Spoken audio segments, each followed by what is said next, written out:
கதையின் பெயர் மரம் ஏற ஆசைப்பட்ட முதலை. ஒரு அழகான நதிக்கரை.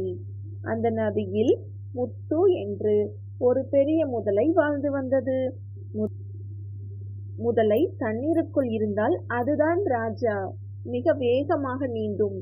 எவ்வளவு பெரிய விலங்கு வந்தாலும் தண்ணீருக்குள் முதலையை வெல்ல முடியாது. அந்த நதிக்கரையில் ஒரு பெரிய நாவல் மரம் இருந்தது. அதில் சோமு என்ற சுட்டி குரங்கு வசித்து வந்தது. சோமு மரக்கிளைகளில் தாவி தாவி விளையாடுவதையும் இனிப்பான நாவல் பழங்களை பறித்து சாப்பிடுவதையும் முத்து முதலை தினமும் பார்க்கும். முதலைக்கு ஆசை வந்தது. நாமும் தண்ணீருக்குள்ளேயே இருக்கிறோம், இந்த குரங்கு போல மரத்தில் ஏறினால் நாமும் ஜாலியாக விளையாடலாம், நிறைய பழங்களை பறித்து சாப்பிடலாம் என்று நினைத்தது. ஒரு நாள் முதலை குரங்கிடம் கேட்டது, சோமு நண்பா, நீ மட்டும் மரத்தில் ஏறி ஜாலியாக இருக்கிறாய், நானும் உன்னை போலவே மரம் ஏற போகிறேன்.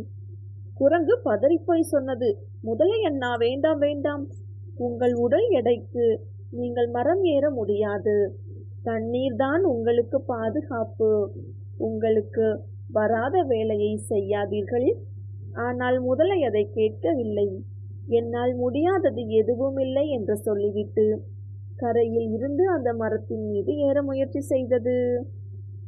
என்ன நடந்தது?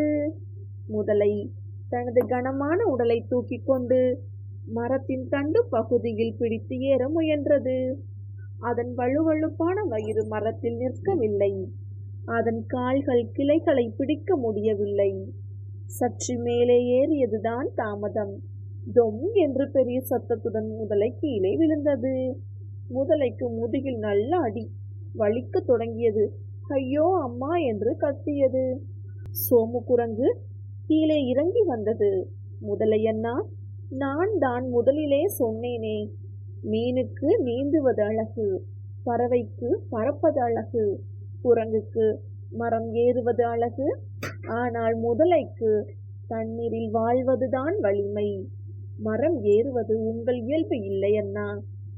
இல்லாத திறமையை வளர்த்துக்கலாம், ஆனால் இயற்கைக்கு மாறாக செய்ய நினைத்தால் இப்படிதான் வலிக்கும் என்றது. முதலை தன் தவறை உணர்ந்தது.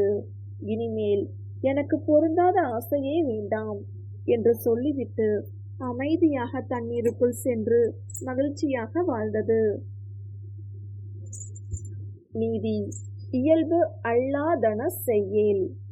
விளக்கம்: குழந்தைகளே, முதலைக்கு நீந்துவதுதான் இயல்பு, மரம் ஏறுவது அதற்கு வராது. அதை போலவே நம் உடலுக்கும் மனதிற்கும் எது பொருந்துமோ அதை செய்வதுதான் புத்திசாலித்தனம். மற்றவர்கள் செய்கிறார்கள் என்பதற்காக நமக்கு சற்றும் சம்பந்தமில்லாத அல்லது ஆபத்தான விஷயங்களை செய்ய முயற்சி